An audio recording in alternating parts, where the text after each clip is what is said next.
Mission की civil services prelims examination 2018 का समान अध्ययन प्रश्न पत्र 1 का हम लोग इस वीडियो में क्वेश्चन पेपर और उसका फाइनल ऑफिशियल आंसर की के साथ देखेंगे। टोटल 150 क्वेश्चंस होते हैं 200 मार्क्स के। यह सीरीज डी है। समय 2 घंटे दिए जाते हैं 150 क्वेश्चन को सॉल्व करने के लिए और यह क्वेश्चन पेपर 1/3 नेगेटिव मार्किंग के साथ होता है। यह फाइनल आंसर की है बुकलेट सीरीज डी का। हम लोग इसमें इस क्वेश्चन पेपर को इसी आंसर की के थ्रू देखेंगे। कुछ क्वेश्चंस के जो ऑप्शंस हैं 2 ऑप्शंस कंसीडर किए गए हैं और कुछ क्वेश्चन को डिलीट भी कर दिया गया है, जैसे क्वेश्चन नंबर 60 को डिलीट किया गया है। इन सारी बातों को हम लोग क्वेश्चन में देखेंगे। क्वेश्चन नंबर 1 स्टेटमेंट और रीजन वाला क्वेश्चन है। इसमें कहा गया है कि कथन में कहा गया है कि मध्यकाल में संगीत पर संस्कृत में लिखी गई अनेक पुस्तकों का फारसी में अनुवाद किया गया है। ये बिल्कुल सही स्टेटमेंट है। आरंभिक चिश्ती सूफी संत संगीत सभाओं जिन्हें समा कहा जाता था के शौकीन थे। ये भी स्टेटमेंट सही है, लेकिन सूफी संत संगीत और सभाओं के शौकीन थे, इसका मतलब ये नहीं हुआ कि जो संस्कृत में लिखी गई पुस्तक है उनका फारसी में अनुवाद होगा। दोनों जो स्टेटमेंट हैं वो अलग अलग सही है, लेकिन आर जो है वो व्याख्या नहीं कर रहा एक, इसलिए हमारा ऑप्शन बी करेक्ट आंसर हो जाएगा। क्वेश्चन नंबर 2 पुष्पमित्र सुंग द्वारा 2 अश्वमेध यज्ञ किया गया है। ये अयोध्या लेख से हमें पता चलता है। ऑप्शन सी करेक्ट आंसर है इसका। क्वेश्चन नंबर 3 मध्यकालीन भारत के ऐतिहासिक स्रोतों में चकला शब्द का प्रयोग हुआ है। सूबा और परगना के बीच की क्षेत्रीय इकाई था, लेकिन सरकार के समानार्थी नहीं था। चकला शब्द जो है ये सूबा और परगना के बीच का क्षेत्र को कहा जाता है, लेकिन यह सरकार के समानार्थी नहीं था। ये खासकर जो शाहजहां हैं उनके टाइम पीरियड में चकला शब्द का प्रयोग किया गया है। शाहजहां के टाइम में ये भी क्वेश्चन पूछा गया है कि चकला शब्द का प्रयोग किसके समय में किया गया था, तो शाहजहां के टाइम पीरियड में। क्वेश्चन नंबर 4 सुरक्षा के लिए मराठा के राजस्व के दावों को किस नाम से जाना जाता था। सरदेशमुखी और चौथ दोनों इसमें कंसीडर किया गया है Uttar Pradesh public service commission के द्वारा। एग्जैक्ट सरदेशमुखी क्या होता है, चौथ क्या होता है, इसका जब आप कॉन्सेप्ट देखेंगे, मैंने इस पर वीडियो अपलोड कर दूंगा तो क्लियर हो जाएगा कि सरदेशमुखी क्या है और चौथ क्या है। दोनों अलग अलग चीज़ें हैं। क्वेश्चन नंबर 5 दिल्ली में पुराना किला के सामने खैरुल मंजिल नामक मस्जिद का निर्माण महम अंगा ने करवाया था। ऑप्शन डी करेक्ट आंसर है। एक तरफ स्थान है और दूसरी तरफ उसका नेतृत्व है। ये कह रहा है कि सुमेलित नहीं है। लखनऊ लियाकत अली से संबंधित नहीं है, जबकि संभलपुर सुरेंद्र शाही, गंजम राधा कृष्ण दंड सेना और कश्मीर जो है गुलाब सिंह से रिलेटेड है। क्वेश्चन नंबर 7 एक तरफ रियासत है और दूसरी तरफ शासक है और पूछा गया है कि सुमेलित नहीं है, तो वारांगल रामचंद्र देव नहीं है, जबकि देवगिरी शंकर देव सही है, हौशल वीर वल्लाल सही है और मदुरा वीर पांड्या सही है। क्वेश्चन नंबर 8 निम्नलिखित को कालानुक्रम में व्यवस्थित हमें करना है।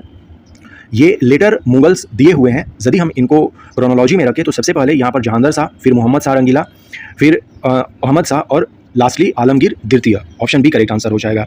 वीर सुरेंद्र शाही जो है ये उड़ीसा से रिलेटेड है। इनके बारे में यहाँ पर हम लोग देख सकते हैं स्टेटमेंट। क्वेश्चन नंबर 9 राज्यों में किसकी तटरेखा जो है सबसे लंबी है, तो गुजरात की सबसे लंबी है। ऑप्शन डी करेक्ट आंसर है। 9 राज्यों से हमारा तटरेखा गुजरता है, जो कि 7516.6 किलोमीटर लंबा तटरेखा है हमारे भारत का। क्वेश्चन नंबर 10 उत्तर प्रदेश की निम्नलिखित नदियों में से कौन सी पर्यावरण प्रदूषण के कारण जैविक आपदा घोषित की गई है। गोमती को। गोमती के ही किनारे हमारा लखनऊ शहर है। क्वेश्चन नंबर 11 को डिलीट कर दिया गया है। क्वेश्चन नंबर 12 राजस्थान मरुस्थल अथवा थार मरुस्थल निम्नलिखित में से किसका विस्तार है, तो प्लिस्टोसिन एवं अभिनव जमाव रिसेंट डिपॉजिट एंड प्लिस्टोसिन का ही जो है वो विस्तार है राजस्थान मरुस्थल, जिसे हम लोग थार मरुस्थल कहते हैं। क्वेश्चन नंबर 13 भारत की निम्नलिखित नदियों में से कौन सी पश्चिमी घाट से नहीं निकलती है पूछा गया है, तो ताप्ती नदी नहीं निकलती है।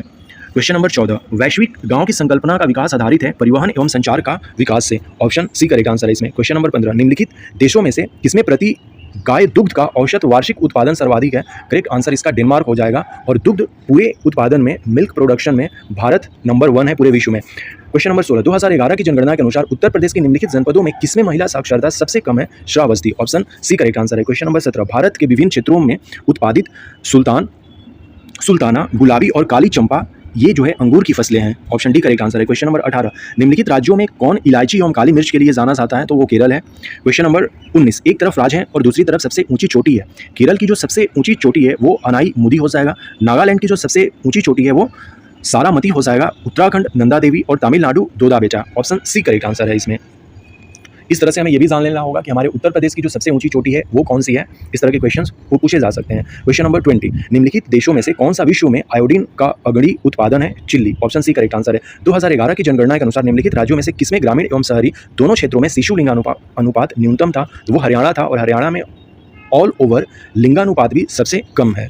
क्वेश्चन नंबर 2011 की जनगणना के अनुसार निम्नलिखित राज्यों में से किसकी ग्रामीण जनसंख्या सर्वाधिक है, तो हमारे उत्तर प्रदेश का ही होगा, क्योंकि सबसे ज़्यादा जो पॉपुलेशन है वो उत्तर प्रदेश में ही है। क्वेश्चन नंबर 23 निम्नलिखित घटनाओं पर विचार करना है और उपरोक्त घटनाओं को पृथ्वी पर उनके उत्पन्न होने के क्रोनोलॉजी के अकॉर्डिंग हमें उसको सजाना है तो सबसे पहला कवच वाले जीव हमें देखने को मिलते हैं, फिर पहला कीट आता है, कीट के बाद सरीसृप आते हैं और लास्ट में स्तनधारी जो हैं वो हमें देखने को मिलते हैं। तो ऑप्शन सी करेक्ट आंसर हो जाएगा। क्वेश्चन नंबर 24, वर्तमान में जनसंख्या के सूखों का परित्याग किए बिना भविष्य के लिए ऊर्जा तथा अन्य संसाधनों की बचत जो है ये सस्टेनेबल डेवलपमेंट अर्थात कि समपोषणीय विकास का ये डिफिनेशन है। विश्व जनसंख्या दिवस जो है 11 जुलाई को हम लोग सेलिब्रेट करते हैं, क्योंकि 11 जुलाई 1987 को ही विश्व की जो जनसंख्या है वो 5 बिलियन हुई थी और इसी उपलक्ष्य में हम लोग हर एक साल 11 जुलाई को विश्व जनसंख्या दिवस मनाते हैं। निम्नलिखित में से कौन सा भारत में गरीबी रेखा का निर्धारण करता है? तो योजना आयोग अब नीति आयोग हो जाएगा। Option D correct answer. Question number 27, निम्नलिखित राज्यों में कौन सड़कों की लंबाई में भारत में प्रथम पायदान पर है? तो महाराष्ट्र इसका सही आंसर हो जाएगा। भारत में प्रत्यक्ष कर कोड निम्नलिखित में से किससे संबंधित है? तो आयकर से है। ग्रीन पीस इंटरनेशनल का मुख्यालय एम्स्टर्डम में है। ऑप्शन ए करेक्ट आंसर हो जाएगा। क्वेश्चन नंबर 30, भारत सरकार द्वारा घोषित ABC इंडेक्स निम्नलिखित में किससे संबंधित है? तो ये स्वास्थ्य और शिक्षा दोनों से संबंधित है। यदि किसी विद्यार्थी ने सी ऑप्शन को भी कंसीडर किया है तो उसका भी सही हो जाएगा, जिसने ऑप्शन डी को कंसीडर किया है उसका भी सही हो जाएगा। लेकिन जिन विद्यार्थियों ने ऑप्शन ए और बी को कंसीडर किया था उनका गलत हो जाएगा क्वेश्चन और 1/3 मार्क्स निगेटिव ही कर लिया जाएगा। क्वेश्चन नंबर 31, संयुक्त राष्ट्र के आर्थिक एवं सामाजिक मामलों के विभाग के अनुसार विश्व का कुल जनसंख्या का कितना प्रतिशत शहरी क्षेत्रों में निवास करता है? 55% इसका सही आंसर है। द्वितीयक प्रदूषक को पूछा है तो स्मोक जो है वो द्वितीयक प्रदूषक है, जबकि कार्बन डाइऑक्साइड, कार्बन मोनोऑक्साइड और फ्लाई एश जो है ये प्राइमरी पोल्यूटेंट माने जाते हैं। क्वेश्चन नंबर 33, निम्नलिखित पारिस्थितिकी की तंत्रों में किसमें प्रजातीय विविधता सापेक्षता काफ़ी अधिक होती है? तो इसमें भी दोनों ऑप्शन को कंसीडर किया गया है, ऑप्शन बी और ऑप्शन सी, उष्णकटिबंधीय वर्षावन और कोरल रीफ।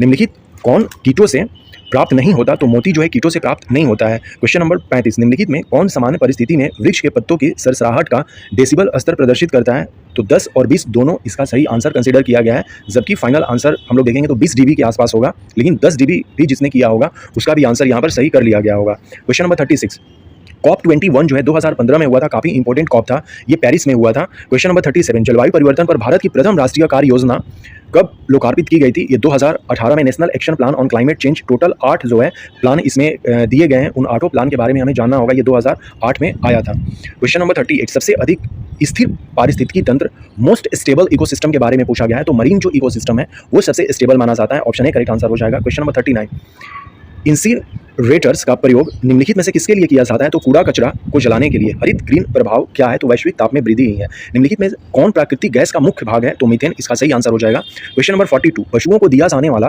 कौन सा दर्द निवारक भारत में गिद्धों के लगभग विलुप्त होने के लिए उत्तरदायी है? तो हम लोग जानते हैं कि डाइक्लोफिनेक जो है इससे गिद्धों की मौत हो जाती है, इसी के चलते गिद्धों की मौत होती है, क्योंकि डाइक्लोफिनेक ही जो है वो खासकर जो दुधारू पशु हैं, गाय हो या भैंस हो, उनको दिया जाता है और जब उनकी मृत्यु होती है और जब उनके मांस को गिद्ध खाते हैं तो वो फिर मर जाते हैं।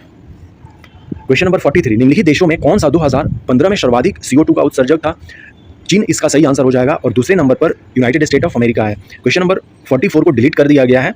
वैसे हम लोग इसका क्रोनोलॉजी देख सकते हैं, क्रोनोलॉजी एटलीस्ट हमें पता होना चाहिए इसका, लेकिन इसमें पूछा गया है कि निम्नलिखित कथनों में सही पूछा गया है कि कौन से कथन सही है।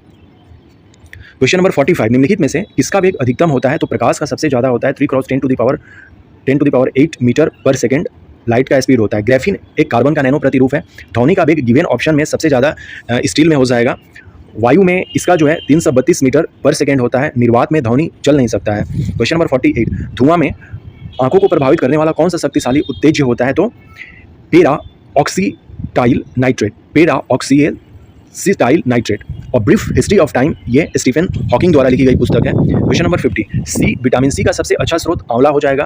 निम्नलिखित ग्रहों में कौन सा जीवन के अस्तित्व के लिए उपयुक्त हो सकता है? तो मंगल ग्रह। ऑप्शन ए करेक्ट आंसर है। आइंस्टाइन को निम्न में से किस सिद्धांत के लिए नोबेल पुरस्कार दिया गया था? तो प्रकाश विद्युत के सिद्धांत के लिए 1921 में इनको नोबेल प्राइज दिया गया था, थ्योरी ऑफ फोटो इलेक्ट्रिसिटी के लिए। क्वेश्चन नंबर 53, निम्नलिखित ऊर्जा स्रोतों में कौन पर्यावरणीय प्रदूषण नहीं उत्पन्न करता है? तो सौर ऊर्जा, जबकि नाभिकीय, पेट्रोलियम और कोयला जो है ये प्रदूषण उत्पन्न कर सकते हैं। क्वेश्चन नंबर 54, राज्य के नीति निर्देशक तत्व हैं सहज अध्ययन के लिए निम्न में से कौन से भागों में विभाजित किए गए हैं? तो हमने समाजवादी, उदार बौद्धिकतावादी और गांधीवादी 3 मेन कैटेगरी में DPSP को हमने डिस्ट्रीब्यूट किया है, तो इसका सही आंसर डी हो जाएगा। क्वेश्चन नंबर 55, निम्नलिखित में से किसे अशोक चंद्रा द्वारा भारत में आर्थिक मंत्री परिषद कहा गया है? तो योजना आयोग को। ऑप्शन ए करेक्ट आंसर है। क्वेश्चन नंबर 56, भारतीय न्यायिक व्यवस्था में जब जनहित याचिका में शामिल किया गया था उस समय भारत के मुख्य न्यायाधीश PN भगवती थे। ऑप्शन सी करेक्ट आंसर है। ये भी PN भगवती को कहा जाता है कि PIL लाने वाले इंडिया में PN भगवती हैं। वैसे PIL का जो कॉन्सेप्ट है वो यूनाइटेड स्टेट ऑफ अमेरिका का है। The accidental prime minister Sanjay बारू की पुस्तक है। भारत की संविधान सभा की अंतिम बैठक जो है वो 24 जनवरी 1950 को हुई थी। वैसे टोटल 11 जो है बैठक हुई थी और 12वां जो बैठक है, और एक्चुअली इसको बैठक नहीं कहा जाता है क्योंकि सभाएं जो है संविधान सभा में वो 11 सभाएं हुई थी, मतलब बैठकें हुई थी, जिसको हम लोग कहेंगे कि सत्र बुलाया गया था। कितने सत्र हुए थे संविधान सभा में? तो 11 सत्र हुए थे। और जबकि लास्ट जो मीटिंग थी जहां पर कि सिग्नेचर हुआ था टोटल, वो 24 जनवरी 1950 को हुआ था। क्वेश्चन नंबर 59, निम्नलिखित में से इसे भंग नहीं किया जा सकता है पर समाप्त किया जा सकता है विधान परिषद को। क्वेश्चन नंबर 60 को डिलीट कर दिया गया है। क्वेश्चन नंबर 61 को लोकसभा में केंद्र शासित क्षेत्रों का सर्वाधिक प्रतिनिधित्व कितना हो सकता है? तो 20 हो सकता है। ऑप्शन बी करेक्ट आंसर है। क्वेश्चन नंबर 62, 14 जून से 15 जुलाई 2018 तक, ये करंट का क्वेश्चन है। ऑप्शन ए करेक्ट आंसर है, ये भी करंट का क्वेश्चन है। पूर्वांचल एक्सप्रेस मार्ग निम्नलिखित में से नहीं गुजरता है, पूछा है तो बस्ती से नहीं गुजरता है। पूर्वांचल एक्सप्रेस मार्ग से कई क्वेश्चन प्रीलिम्स एग्जामिनेशन में, मेंस एग्जामिनेशन में पूछे जाते रहे हैं। करंट का क्वेश्चन है, इसका सही आंसर ऑप्शन सी है। करंट का क्वेश्चन है, ऑप्शन बी करेक्ट आंसर है। ऑप्शन सी इसका हो जाएगा। वैश्विक शांति सूचकांक, अभी हमें करंट वाला देख लेना होगा 2024 वाला एग्जाम से पहले, उस समय 136 था 2018 में। 15वां प्रवासी भारतीय दिवस जो है, प्रवासी भारतीय दिवस जो है हम लोग 9 जनवरी को हर एक साल सेलिब्रेट करते हैं। 2019 में वाराणसी में हुआ था। 9 जनवरी को हम लोग इसलिए सेलिब्रेट करते हैं क्योंकि 9 जनवरी 1915 को महात्मा गांधी साउथ अफ्रीका से इंडिया आए थे, इसीलिए 9 जनवरी को हम लोग हर एक साल प्रवासी भारतीय दिवस के तौर पर सेलिब्रेट करते हैं। ये करंट का क्वेश्चन है उस समय का, ये भी करंट का क्वेश्चन है। क्वेश्चन नंबर 72 भी करंट का है, 73 भी करंट का है। शुक्ल यजुर्वेद संहिता है वाजसनेमी, निम्नलिखित में से कौन शुक्ल यजुर्वेद की संहिता है? तो वाजसनेमी, ऑप्शन ए करेक्ट आंसर है इसमें। क्वेश्चन नंबर 75, कथन और कारण है भारत पर तुर्की आक्रमण सफल रहा? बिल्कुल रहा। उत्तर भारत में राजनीतिक एकता नहीं थी? बिल्कुल नहीं थी, और यही कारण था कि भारत में तुर्क आक्रमण सफल हुआ। So option A correct answer इसका हो जाएगा। क्वेश्चन नंबर 76, क्रोनोलॉजी करना है। सबसे पहले हम सप्त पगोडा को देखते हैं, फिर महाबलीपुरम के तटीय मंदिर हमें देखने को मिलेंगे, फिर बृहदेश्वर मंदिर है, और फाइनली गंगकोंड चोलपुरम मंदिर जो है वो हमें दिखेगा। ऑप्शन डी करेक्ट आंसर है। हाथी गुंफा का अभिलेख किस शासक के विषय में जानकारी देता है? खारवेल, जो कि कलिंग का शासक था। ऑप्शन ए करेक्ट आंसर है, और जैन धर्म को ये मानता था। क्वेश्चन नंबर 78, कथन और कारण है 1946 में मुस्लिम लीग में कैबिनेट मिशन प्लान के लिए दी गई स्वीकृति वापस ले ली थी। यस, इन्होंने ले ली थी। और 1946 में गठित अंतरिम सरकार में मुस्लिम लीग शामिल हुई थी, तो मुस्लिम लीग शामिल हुई थी ये, लेकिन कारण जो है वो व्याख्या नहीं कर रहा, इसलिए ऑप्शन बी करेक्ट आंसर है। दोनों स्टेटमेंट अलग अलग सही है। निम्नलिखित में से किन स्थानों मध्य पाषाण काल में पशुपालन के प्रमाण मिलते हैं? तो Bagor, option C correct answer है। कौन सुमेलित नहीं है? तो अदीना मस्जिद जो है ये मांडू में नहीं है, जबकि लाल दरवाजा मस्जिद जौनपुर में है, दाखिल दरवाजा गौड़ में है, और 3 दरवाजा अहमदाबाद में है। क्वेश्चन नंबर 81, निम्नलिखित युगों में से कौन सा सही सुमेलित नहीं है? ऑप्शन ए और सी दोनों को कंसीडर किया गया है। रसखान के द्वारा रसिक प्रिया करा के नहीं लिखा गया है, और ध्रुव दास ने भगत नाम वली नहीं लिखा है, तो इसे हमें देख लेना होगा। क्वेश्चन नंबर 81 का, भक्त नामवली जो है ये ध्रुव दास के द्वारा लिखा गया पुस्तक है। रसिक प्रिया जो है ये आचार्य केशव देव के जो द्वारा लिखा गया पुस्तक है। रसिक प्रिया जो है ये केशव दास के द्वारा लिखा गया पुस्तक है। क्वेश्चन नंबर 82, हमें इसका काल क्रमानुसार करना है। हंटर आयोग, सेडलर, वुड और सार्जेंट जो दिया है, सबसे पहले वुड डिस्पैच आता है 1854 में, फिर हंटर आयोग आता है 1882-83 में, फिर सेडलर आयोग आता है, और फाइनली सार्जेंट योजना आती है। तो ऑप्शन सी इसका करेक्ट आंसर हो जाएगा। अभिनव भारत समाज की स्थापना 1904 में विनायक दामोदर सावरकर ने किया था। सुमेलित नहीं है पूछा गया है, तो अहोम विद्रोह जो है 1815 में नहीं हुआ था, और अदर जो है वो मैच कर रहा। ऑप्शन डी करेक्ट आंसर हो जाएगा। निम्नलिखित में कौन भारत का सबसे ऊंचा जलप्रपात है? तो कुंचिकल जलप्रपात, ऑप्शन बी करेक्ट आंसर हो जाएगा। कुंचिकल फॉल जो है ये कर्नाटका में है, शिमोगा डिस्ट्रिक्ट में। हम लोग देख सकते हैं इसका इमेज। अहोम विद्रोह जो है 15 में नहीं 1828 में हुआ था। अहोम विद्रोह से रिलेटेड यहाँ पर हम लोग इंपॉर्टेंट जो है कॉन्सेप्ट देख सकते हैं। वनस्पति जलवायु का सही सूचक है, यह किसने कहा था कथन? कोपेन ने कहा था, क्योंकि जब कोपेन का क्लाइमेटिक क्लासिफिकेशन देखेंगे तो हम देखेंगे कि उन्होंने कहा था कि vegetation is the true index of climate. इन्होंने जो अपनी क्लाइमेटिक कंडीशन का जो क्लासिफिकेशन किया है वो वेजिटेशन को बेस बनाकर ही किया है। पंपास घास का मैदान अर्जेंटीना में हमें देखने को मिलता है, एक तरफ मरुस्थल है और एक तरफ देश है, और कह रहा कि सुमेलित नहीं है। गिब्सन जो है ब्राज़ील नहीं, ये ऑस्ट्रेलिया में है। ऑप्शन डी करेक्ट आंसर हो जाएगा।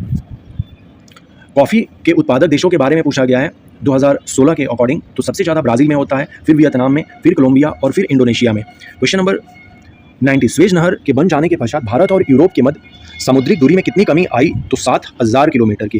गिब्सन डेजर्ट जो है वो वेस्टर्न ऑस्ट्रेलिया में हमें देखने को मिलता है। हम लोग लोकेशन देख सकते हैं गिब्सन जो डेजर्ट है उसका। क्वेश्चन नंबर 91, निम्नलिखित भारतीय मौसम मुख्यालयों को उनकी स्थापना के कालानुक्रम में व्यवस्थित करना है। सबसे पहले हमें कोलकाता में दिखता है, फिर शिमला में, फिर पुणे में, और फाइनली नई दिल्ली में। ऑप्शन डी करेक्ट आंसर है। कौन सा कथन सही नहीं है पूछा गया है?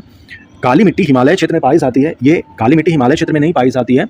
हम देखते हैं कि जो पेनिनसुलर प्लेटू है वहाँ पर काली मिट्टी हमें दिखती है, जिसको कि रेगुर कहा जाता है लोकल भाषा में। मैकमोहन जो है ये भारत और चीन के बीच में है। मैकमोहन खासकर जो है भारत का जो अरुणाचल प्रदेश है और तिब्बत उसके बीच में खींची गई है।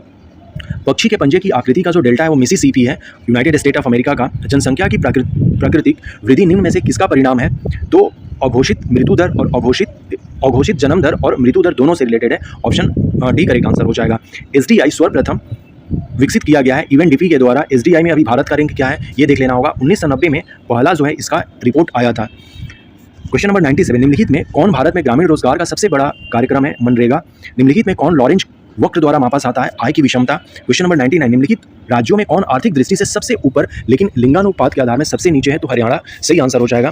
क्वेश्चन नंबर 100, निम्नलिखित करों में कौन सा कर ग्राम पंचायतों द्वारा लगाया जाता है? स्थानीय मेला पर कर। 5 वर्ष योजनाओं में किसका मुख्य उद्देश्य संपोषणीय वृद्धि अर्थात कि सस्टेनेबल ग्रोथ था? तो ऑप्शन डी इसका सही आंसर हो जाएगा। 12वीं पंचवर्षीय योजना जो कि 2012 से लेकर 17 के बीच में था। क्वेश्चन नंबर 12, उत्तर प्रदेश के निम्नलिखित नगरों में से किसे स्मार्ट सिटी विकास कार्यक्रम में विकास के लिए केंद्रीय सरकार द्वारा नहीं चुना गया है? तो गाजियाबाद को नहीं चुना गया है। हमें यह जानना होगा कि हमारे उत्तर प्रदेश में कितने स्मार्ट सिटी को कंसीडर किया गया है। टोटल 100 स्मार्ट सिटी में से उत्तर प्रदेश में कितने स्मार्ट सिटी को कंसीडर किया गया था, जिसमें कि गाजियाबाद को नहीं किया गया है, जबकि लखनऊ, इलाहाबाद और कानपुर को कंसीडर किया गया है। NFHS 2015-16 के बारे में पूछा गया है। TFR जो है 2.2 था। क्वेश्चन नंबर 104, भारत में नगरीय क्षेत्रों में BPL परिवारों की पहचान के लिए निम्नलिखित में से कौन सी समिति गठित की गई है?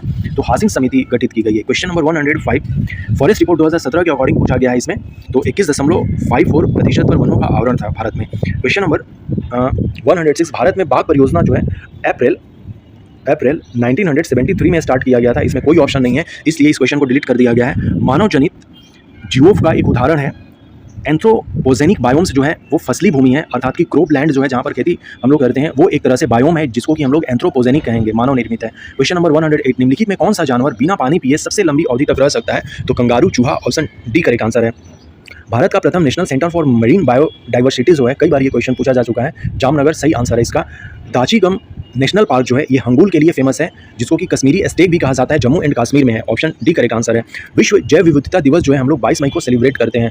3 डेट काफ़ी इंपॉर्टेंट है, एक है 22 मार्च, एक है 22 अप्रैल और एक है 22 मई। मैंने कई बार इस पर बताया है कि 22 मार्च जो है इसे हम लोग जल दिवस कहते हैं, 22 अप्रैल को पृथ्वी दिवस कहते हैं और 22 मई को हम लोग जैव विविधता कहते हैं, क्योंकि सबसे पहले पानी आया, पानी आएगा तभी पृथ्वी का अस्तित्व होगा और पृथ्वी होगा तभी हम जैव विविधता पर काम कर सकते हैं या जैव विविधता होगा। तो ये एक क्रोनोलॉजी है 22 मार्च, 22 अप्रैल और 22 मई को जानने के लिए। निम्नलिखित में कौन मृदा से संबंधित है? तो इडेफिक। क्वेश्चन नंबर 113, निम्नलिखित में से किसमें ओजोन की सर्वाधिक सांद्रता है? तो स्ट्रेटोस्फीयर 25 से 40 किलोमीटर का जो डिस्टेंस है ऊपर में अर्थ सरफेस से ऊपर, वहाँ पर हमें ओजोन लेयर दिखता है। क्वेश्चन नंबर 114, वैश्विक उष्मन के फलस्वरूप निम्नलिखित में इसकी बारंबारता और प्रचंडता बढ़ती रही है? तो उपरोक्त सभी हो जाएंगे, चक्रवात आना, तूफान आना और बवंडर आना। क्वेश्चन नंबर 115, निम्नलिखित में कौन 100 वासन संरक्षण रणनीति का उदाहरण नहीं है? अर्थात कि इन सितु जो है बोटेनिकल गार्डन वो नहीं है, इन सितु का मतलब होता है ओरिजिनल प्लेस। तो जैवमंडल जो रिजर्व है, नेशनल पार्क है, सीक्रेट ग्रुप्स हैं, ये सब ओरिजिनल प्लेस है कंजर्वेशन का, इसलिए वो इन सितु होंगे। और एक्स सितु का जो एग्जाम्पल है वो वनस्पति बाग आते हैं। सूर्य के प्रकाश से पराबैंगनी विकिरण अभिक्रिया निम्न में से क्या पैदा करती है? Ozone, option C correct answer है। नॉर्मन बॉर्लोव को शांति के लिए पुरस्कार दिया गया था, क्योंकि हम लोग जानते हैं कि 6 ही कैटेगरी में नोबेल प्राइज दिया जाता है। क्वेश्चन नंबर 118, निम्नलिखित युग्मों में से कौन सही सुमेलित नहीं है? तो ओजोन परत जो है ट्रोपोस्फीयर में नहीं होगा, जो कि अदर जो है वो करेक्ट मैच कर रहे हैं। क्वेश्चन नंबर 119, कौन सा सही सुमेलित नहीं है? सिमलीपाल जो है मध्य प्रदेश में नहीं है, सिमलीपाल जो है ये उड़ीसा में है। सिमलीपाल जो है उड़ीसा में है, ये एक नेशनल पार्क साथ ही साथ टाइगर रिजर्व भी है। सिमलीपाल हम लोग देख सकते हैं। क्वेश्चन नंबर 120, किसे JV नारिलकर, निम्नलिखित में किसे KG नार्लिकर के अनुसार अभी तक विज्ञान नहीं माना गया है? तो नार्लिकर ने ज्योतिष विज्ञान को उन्होंने विज्ञान नहीं माना है, तो ऑप्शन ए करेक्ट आंसर है। मिसलेनियस टाइप का ये क्वेश्चन था। किसका आविष्कार विल्हेल्म रॉन्जोन ने किया था? तो एक्सरे मशीन का, और एक्सरे मशीन कहीं डिस्कवर के कारण इनको 1901 का पहला जो भौतिक का नोबेल पुरस्कार है वो विल्हेल्म रॉन्जोन को ही दिया गया था। So option B is correct answer. DNA की द्विकुंडलिनी अर्थात कि DNA का जो डबल हेलिक्स स्ट्रक्चर है ये वाटसन और क्रिक ने डिस्कवर किया था। कई बार ये क्वेश्चन पूछा जा चुका है। विद्युत चुंबकीय विकिरणों में से किसकी ऊर्जा अधिकतम होगी? तो एक्स किरणों की, ऑप्शन डी करेक्ट आंसर है। क्वेश्चन नंबर 124, मीथेन निम्न में से किससे निकलती है? तो धान की खेत और दिमक से दोनों से निकलती है। निम्नलिखित तत्वों में कौन अर्धचालक है? तो सिलिकॉन जो है ये सेमीकंडक्टर का एग्जाम्पल माना जाता है। क्वेश्चन नंबर 126, प्रस्तावना में कितने प्रकार के न्याय? 3 प्रकार के न्याय हैं, 5 प्रकार की स्वतंत्रता है, 2 प्रकार की समानता है एवं भातृत्व एक प्रकार है वही का उसी क्रम में उल्लेख है। तो 3, 5, 2, 1 इसका सही आंसर हो जाएगा। जैसे हम लोग सामाजिक, आर्थिक और राजनीतिक 3 तरह के ये न्याय हैं। इसी तरह से हमें पूरा प्रियम्बल जो है वो रट जाना चाहिए। हमेशा हमें हमारे मुंह में प्रियम्बल होना चाहिए। 2017 के राष्ट्रपति चुनाव, ये करंट का क्वेश्चन है, ये भी करंट का क्वेश्चन है। वैसे अब ये एक तरह का जीके बन गया है कि प्रथम उपाध्यक्ष जो थे नीति आयोग के वो अरविंद पनगड़िया हैं। Option A correct answer. निम्नलिखित में कौन भारत में भाषा के आधार पर पहला राज्य बना था? आंध्र प्रदेश 1953 में बना था। निम्नलिखित में कौन एक constitutional agency, extra constitutional agency कहा गया है, जिसको कि हम लोग हिंदी में संविधानेतर संस्थान कहेंगे? तो नीति आयोग है। जबकि संघ लोक सेवा आयोग, वित्त आयोग और निर्वाचन आयोग ये कॉन्स्टिट्यूशनल बॉडी है। ये कॉन्स्टिट्यूशनल बॉडी है। इसलिए कॉन्स्टिट्यूशनल बॉडी है क्योंकि इनका कॉन्स्टिट्यूशन में डायरेक्ट किसी ना किसी आर्टिकल के द्वारा मेंशन किया गया है। सरकारिया जो आयोग है यह केंद्र राज्य से रिलेटेड है। 1983 में इसकी गठन किया गया था, लेकिन इसने अपनी जो रिपोर्ट है वो 1988 में सबमिट की थी। केंद्र राज्य सरकार से संबंध का काफ़ी इंपॉर्टेंट आयोग था सरकारिया आयोग। सर्वप्रथम संसदात्मक सरकार किस देश में आरंभ किया गया था? Great Britain. क्वेश्चन नंबर 133, निम्नलिखित में से किसके संबंध में राज्यसभा का अनन्य अधिकार है? तो एक नई अखिल भारतीय सेवा के सृजन और हेतु संतुति करने में। नागरिकों के लिए जो है भाग 2 है। इस तरह से जो हमारे टोटल 22 भाग हैं उनका हमें देख लेना होगा कि भाग 1 में क्या कहा गया है, 2 में क्या कहा गया है, 3 में क्या कहा गया है, 7 को डिलीट कर दिया गया है, 9 में क्या कहा गया है, ये सारी बातें हमें देख लेना होगा। क्वेश्चन नंबर 135, भारतीय संविधान में भारत की आधिकारिक भाषा में जुड़े प्रावधानों में संसद संशोधन कर सकती है अपने सदस्यों के साधारण बहुमत के द्वारा बिना अनुमति के कितने दिन संसद से अनुपस्थिति रहने पर किसी संसद को अयोग्य घोषित किया जा सकता है? 60 दिन। ऑप्शन बी करेक्ट आंसर है। क्वेश्चन नंबर 137, निम्न गवर्नर जनरलों में से किसने कांग्रेस का अत्यधिक अल्पसंख्यक का प्रतिनिधित्व करने वाली कहकर उपहास किया था? अत्यधिक अल्पसंख्यक अर्थात कि माइक्रोस्कोपिक माइनॉरिटी जो है लॉर्ड डफरिन ने कहा था कांग्रेस को। और कांग्रेस की स्थापना 1885 में लॉर्ड डफरिन के ही टाइम पीरियड में हुई थी। ढिंग एक्सप्रेस करंट से रिलेटेड है। ये उस समय हिमा दास काफ़ी फेमस थी। हिमा दास का निकनेम जो है वो ढिंग एक्सप्रेस है। क्वेश्चन नंबर 139 करंट का है। ये भी करंट का था उस समय कि समलैंगिकता संबंधी सर्वोच्च न्यायालय का निर्णय निम्नलिखित में से किससे संबंधित है? तो ये धारा section 177 of IPC। Supersonic cruise missile Bharat और रूस ने डेवलप किया है। करंट का क्वेश्चन है 142, ये भी करंट का क्वेश्चन है। क्वेश्चन नंबर 44 भी करंट है, 45 भी करंट है, 46 भी करंट अफेयर का है, 47 भी करंट अफेयर का है। दक्षिण भारत के समुद्र गुप्त के समकालीन नरेश और उनके राज हमें मैच करना है। धनंजय जो है ये कुस्तलपुर के हैं। नीलराज और मुक्त के हैं। उग्रसेन पाल का उनका राज है। और विष्णु गोपा जो है कुस्तलपुर है। इस तरह से ऑप्शन सी करेक्ट आंसर हो जाएगा। ये एक तरह का काफ़ी इंटरेस्टिंग क्वेश्चन है हिस्ट्री का। क्वेश्चन नंबर 149, निम्नलिखित में सिंधु सभ्यता से संबंधित कौन से केंद्र उत्तर प्रदेश में है? तो आलमगीरपुर और हुल्लास जो है ये दोनों उत्तर प्रदेश में है। कालीबंगा राजस्थान में है। लोथल गुजरात में है। इसलिए ऑप्शन डी करेक्ट आंसर हो जाएगा। क्वेश्चन नंबर 150, निम्नलिखित में कौन सी संस्थान विदेशी व्यापार से संबंधित थी? तो इसमें दोनों ऑप्शन कंसीडर किया गया है, नानदेशी और मणिग्राम। ऑप्शन सी और डी दोनों इसका सही होगा। तो इस तरह से हम लोगों ने Uttar Pradesh public service commission की 2018 की प्रीलिम्स एग्जामिनेशन का क्वेश्चन पेपर उसके ऑफिशियल आंसर की के थ्रू देखा। अदर वीडियोस में हम लोग इसके अलग अलग सेक्शन को कुछ सेक्शन वाइज क्वेश्चन पर डिटेल्स में चर्चा करेंगे।